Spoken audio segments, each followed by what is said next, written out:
This is the only contemporary painted portrait of a Roman emperor ever discovered. It shows Septimius Severus next to his wife, Julia Domna. You can see her really iconic wig in this depiction.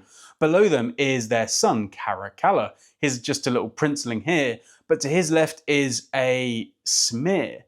Now, scientific analysis of this smear has shown that it was actually made with human feces. So whoever did this to this person showed real vitriol in this smearing. We know from written documents and coins that Caracalla had a brother called Geta, but they famously didn't get along.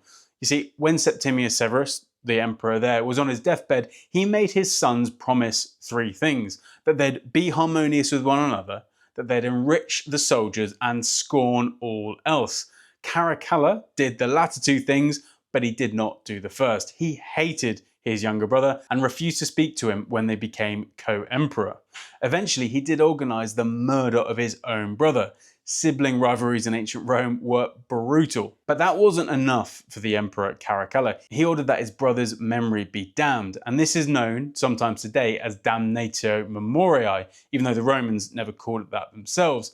This is the idea that your memory was to be tarnished forever. Now, it's not like some Soviet-style disappearing where fallen politicians were airbrushed out of images like in this depiction here. It's actually more about smearing the image. You weren't deleting these people from history. They weren't being chucked down the memory hole, to use some Orwellian language. No, they were being deliberately besmirched. Hence the smearing of poor Geta's face here with human feces. This is why sometimes you see Roman inscriptions with names chiseled out, or sometimes Roman statues with their faces chiseled off.